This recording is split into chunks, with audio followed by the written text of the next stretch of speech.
بسم اللہ الرحمن الرحیم۔ السلام علیکم ورحمۃ اللہ وبرکاتہ۔ اکثر لوگوں کی شکایت ہوتی ہے کہ ہماری نیند اچھی نہیں ہے اور رات میں کئی مرتبہ ہماری آنکھ کھل جاتی ہے اور اس وجہ سے نیند خراب ہوتی ہے۔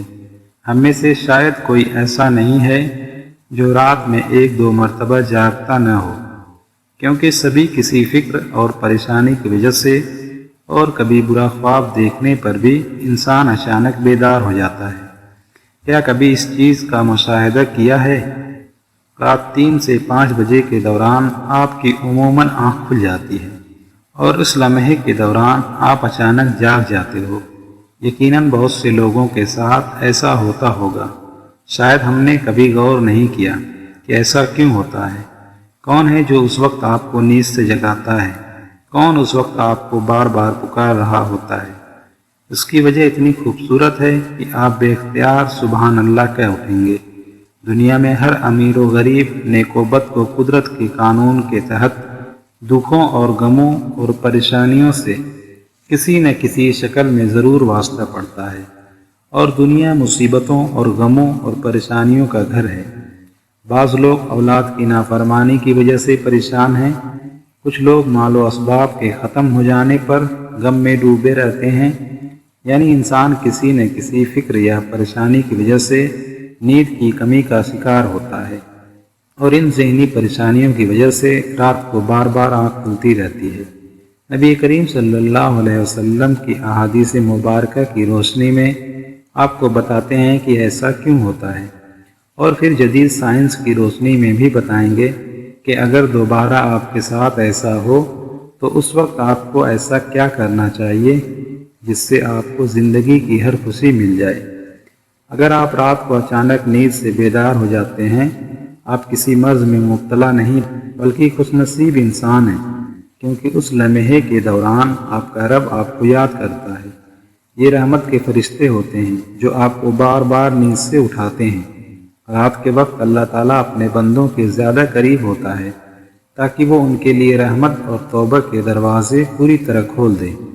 حضرت ابو ہریرہ رضی اللہ عنہ سے مروی ہے کہ حضور اکرم صلی اللہ علیہ وسلم نے فرمایا، ہمارا پروردگار ہر رات آسمان دنیا پر نزول فرماتا ہے۔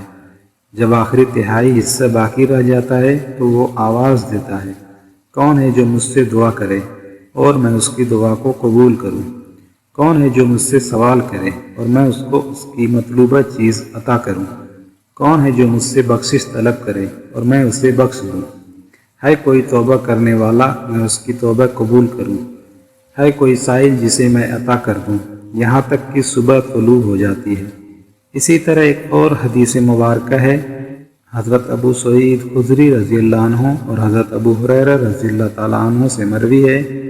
وہ بیان کرتے ہیں کہ رسول اکرم صلی اللہ علیہ وسلم نے فرمایا کہ اللہ تعالیٰ توقف کرتا ہے یہاں تک کہ 1/3 رات گزر جاتی ہے، تو آسمان دنیا پر نزول فرماتا ہے اور آواز دیتا ہے کہ ہے کوئی مغفرت کا طلبگار، میں اس کی مغفرت کروں؟ ہے کوئی توبہ کرنے والا، میں اس کی توبہ قبول کروں؟ اور ہے کوئی سائل، میں اسے عطا کروں؟ اور ہے کوئی دعا کرنے والا، میں اس کی دعا قبول کروں، حتیٰ کہ فجر طلوع ہو جاتی ہے۔ دوستوں، اس احادیث کا مقصد یہ ہے کہ آپ کو اس قیمتی وقت کی اہمیت بتاتے چلیں کہ یہ وقت کتنی اہمیت کا حامل ہے۔ جب ہمارا مالک خود ہی آواز دیتا ہے، مانگو مجھ سے جو بھی اس وقت مجھ سے مانگنا ہے۔ اگر آپ کی آنکھ رات کو کھل جاتی ہے تو فوراً اٹھ جائیں اور اپنے رب سے اپنے لیے مانگ لیں۔ سیدنا عبادہ بن صامت رضی اللہ عنہ سے روایت ہے کہ انہوں نے نبی اکرم صلی اللہ علیہ وسلم کو فرماتے ہوئے سنا کہ جو شخص رات کو اٹھے اور دعا کرے، یا اللہ مجھ کو بخش دے، اس کی دعا قبول ہوگی۔ اگر وہ وضو کرے اور نماز پڑھے تو نماز قبول ہوگی۔ یہاں نماز سے مراد نماز تہجد ہے۔ دوسری حدیث میں سیدنا ابو سعید خدری رضی اللہ عنہ سے روایت ہے، وہ کہتے ہیں کہ میں نے نبی کریم صلی اللہ علیہ وسلم کو فرماتے ہوئے سنا کہ جب تم میں سے کوئی شخص ایسا خواب دیکھے جسے وہ پسند کرتا ہے تو وہ اللہ کی طرف سے ہے، اسے اللہ کا شکر ادا کرنا چاہیے، اور اگر اس کے علاوہ کوئی ایسی چیز دیکھے جو وہ ناپسند کرتا ہے تو وہ شیطان کی طرف سے ہے، اس کے شر سے پناہ مانگے اس کا ذکر کسی سے نہ کرے تو وہ اس کو نقصان نہیں پہنچائے گا۔ اکثر دوست برے خواب بیان کر رہے ہوتے ہیں اور تعبیرات پوچھ رہے ہوتے ہیں، تو اس بات کو ملحوظ رکھیں کہ بہتر ہے کہ آپ برے خوابوں کی تعبیر نہ پوچھیں، اور جب کبھی رات کو آنکھ کھلے تو نبی کریم صلی اللہ علیہ وسلم کے ان فرامین پر ضرور عمل کریں۔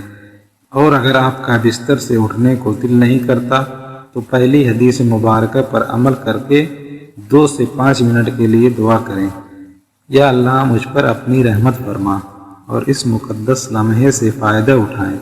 اس وقت میں آپ کو بار بار پکارا جاتا ہے کہ انسان کو جس مقصد کے لیے پیدا کیا گیا ہے اسے پہچانو اور اسے پورا کرو۔ قرآن مجید کی سورہ میں اللہ تعالیٰ نے اپنے مومن بندوں کی یہ صفت بیان فرمائی ہے کہ وہ رات کے وقت تھوڑا سوتے ہیں اور آخری رات میں مغفرت مانگا کرتے ہیں۔ دوستو، ہر چیز کے پیدا ہونے کا اور پرورش پانے کا ایک خاص موسم ہوتا ہے۔ ہریالی اور خوبصورتی بہار کے موسم میں دیکھنے کو ملتی ہے، اسی طرح رحمت کے نزول کا بھی وقت ہوتا ہے، اور اللہ تعالیٰ چاہتا ہے کہ بندہ اپنی نیند سے اٹھے اور اپنی خواہشوں کا اظہار کرے۔ اس وقت رب کائنات تمام خزانے بانٹنے کے لیے بےتاب ہوتا ہے۔ اس کے علاوہ جدید سائنس بھی کہتی ہے کہ نماز ایک بہترین ایکسرسائز ہے، اس کے ہر رکن کے الگ الگ فوائد ہیں۔ نماز سے جسم کی تمام بیماریاں ختم ہو جاتی ہیں، اس لیے نبی کریم صلی اللہ علیہ وآلہ وسلم نے 1400 سال پہلے جو حکم دیا، آج اربوں روپے خرچ کرنے کے بعد سائنس اس بات کو ثابت کرنے میں لگی ہے، لیکن کچھ لوگ آج بھی اسلام میں کیڑے نکالنے پر تلے ہیں، اور وہ ہمیشہ ہی منہ کی کھاتے رہیں گے۔ اگر آپ کی اس وقت آنکھ کھلتی ہے تو ضرور اٹھیے، وضو کیجیے تاکہ آپ اچھی طرح جاگ جائیں اور پاک ہو جائیں، اور سجدہ کرتے وقت جب آپ نیچے کو جھکتے ہیں تو دماغ کو زیادہ خون ملتا ہے۔ نماز میں سجدے کی حالت میں بندہ مومن کے لیے اللہ کی بندگی کے حوالے سے بہترین حالت ہے، اور یہی دعا کے لیے سب سے اچھا موقع ہوتا ہے۔ اور ایسا کیوں نہ ہو، کسی مومن کے لیے اپنے رب کے سامنے عاجزی اور پستی کو اختیار کرتے ہوئے اپنی پیشانی کو جھکانا اور اس کے قدموں میں رکھ دینا بہت محبوب ہوتا ہے، جس کے نتیجے میں اللہ تعالیٰ اپنے بندے کو بہترین سے بہترین نوازتا ہے اور اپنے قرب کا شرف بخشتا ہے۔